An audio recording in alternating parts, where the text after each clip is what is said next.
Ion ಬೆಂಗಳೂರಲ್ಲಿ ಒಬ್ಬ cab driver. ಬೇರೆ ಬೇರೆ ಎಲ್ಲ ರೀತಿಯ ಪ್ಯಾಸೆಂಜರ್ಸ್ನೂ ಅವನು ನೋಡಿದ್ದ. ಆದರೆ ಅವತ್ತಿದ್ದ ಪ್ಯಾಸೆಂಜರ್ ಅವತ್ತು ರಾತ್ರಿ ಸರಿಸುಮಾರು 2 ಗಂಟೆ ಆಗಿತ್ತು. ಇನ್ನೇನು ಮನೆಗೆ ಹೊರಡಬೇಕು ಅನ್ನುವಷ್ಟರಲ್ಲಿ ಇನ್ನೊಂದು ಬುಕ್ಕಿಂಗ್ ಸಿಕ್ತು. ಸರಿ, ಇದೊಂದಾದ್ಮೇಲೆ ಮನೆಗೆ ಹೊರಡೋಣ ಅಂತ ಅಂದ್ಕೊಂಡು ಪ್ಯಾಸೆಂಜರ್ ಪಿಕಪ್ ಪ್ಲೇಸ್ಗೆ ಹೊರಟ. ಅದು ಸಿಟಿಯ ಆಚೆ ಹಳೆಯ ನಿರ್ಜನ ರಸ್ತೆ ಆಗಿತ್ತು. ಅಯಾನ್ ಪಿಕಪ್ ಲೊಕೇಶನ್ಗೆ ಹೋದಾಗ ಅಲ್ಲಿ ಒಬ್ಬ ವಿಚಿತ್ರವಾದ ವ್ಯಕ್ತಿ ನಿಂತಿದ್ದ. ಒಂದು ಮಾತು ಆಡದೆ ಅವನು ಕ್ಯಾಬ್ ಹಿಂದೆ ಸೀಟಲ್ಲಿ ಹತ್ತಿ ಕುಳಿತುಕೊಂಡ.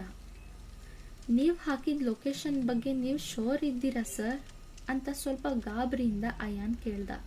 ಯಾಕೆಂದರೆ ಆ ಲೊಕೇಶನ್ ಬಗ್ಗೆ ಅಯಾನ್ಗೆ ಗೊತ್ತಿತ್ತು. ಅದು ತುಂಬ ದಿನಗಳಿಂದ ಲಾಕ್ ಮಾಡಿರೋ ಒಂದು ಹಳೆಯ ಬಿಲ್ಡಿಂಗ್ ಆಗಿತ್ತು.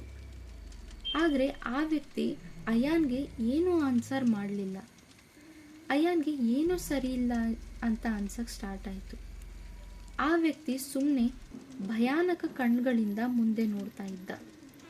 ಅಯಾನ್ ಡ್ರೈವಿಂಗ್ ಮಾಡೋಕ್ಕೆ ಸ್ಟಾರ್ಟ್ ಮಾಡ್ದ. ನಿಗೂಢವಾದ ಸೈಲೆನ್ಸ್ ತುಂಬಿತ್ತು. ಮತ್ತೆ ಏನೂ ಸರಿ ಇಲ್ಲ ಅಂತ ಅನಿಸಿ ಭಯದಿಂದ ಸರ್ ಅಂತ ಹೇಳ್ದ. ಆ ವ್ಯಕ್ತಿ ಕಡೆಗೂ ಮಾತಾಡ್ದ. ನಾನು ಇಲ್ಲೇ ಇರುತ್ತಿದ್ದೆ, ಇದು ನನ್ನ ಜಾಗ ಅಂತ ಸಣ್ಣ ಧ್ವನಿಯಲ್ಲಿ ಪಿಸುಗುಟ್ಟಿದ. ಅಯಾನ್ ಬೆವರೋಕ್ಕೆ ಸ್ಟಾರ್ಟ್ ಆದ. ಮಿರರಲ್ಲಿ ಹಿಂದೆ ನೋಡ್ದ. ಬ್ಯಾಕ್ ಸೀಟ್ ಎಂಟಿ ಇತ್ತು. ಸಡನ್ನಾಗಿ ಬ್ರೇಕ್ ಹಾಕ್ದ. ಹಿಂದೆ ನೋಡ್ದ. ಅಲ್ಲಿ ಯಾರೂ ಇರಲಿಲ್ಲ. ಡೋರ್ ಕೂಡ ಓಪನ್ ಆಗಿರಲಿಲ್ಲ. ಆ ವ್ಯಕ್ತಿ ಕುಳಿತಿದ್ದ ಜಾಗದಲ್ಲಿ ಒಂದು ಹಳೆ ಸುಕ್ಕಾಗಿರೋ ನ್ಯೂಸ್ ಪೇಪರ್ ಇತ್ತು. ಅಯಾನ್ ಕೈ ನಡುಕದಿಂದ ಆ ನ್ಯೂಸ್ ಪೇಪರ್ ತಗೊಂಡ.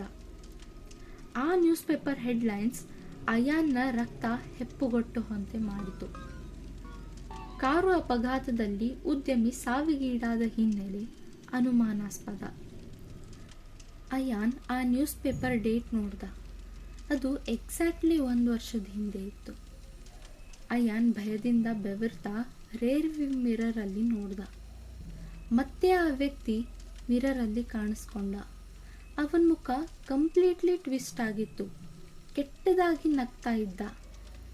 ಅಯಾನ್ಗೆ ಉಸಿರುಗಟ್ಟದ ಹಾಗೆ ಆಯಿತು. ಆ ಭಯಾನಕ ರೂಪ ಮತ್ತೆ ಪಿಸುಗುಟ್ಟಿತು.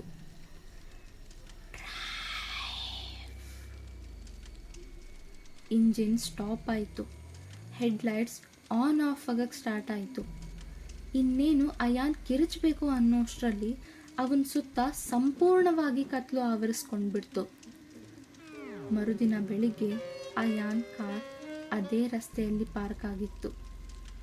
ಕಾರ್ ಡೋರ್ ಒಳಗಿಂದ ಲಾಕ್ ಆಗಿತ್ತು. ಕೀ ಕಾರ್ ಒಳಗಡೆನೇ ಇತ್ತು. ಆದರೆ ಅಯಾನ್ ಇರಲಿಲ್ಲ. ಇಬ್ಬರು ಇದ್ರು ಅನ್ನೋ ಥರ ಬ್ಯಾಕ್ ಸೀಟಲ್ಲಿ ಗುರುತು ಮಾತ್ರ ಉಳ್ಕೊಂಡಿತ್ತು.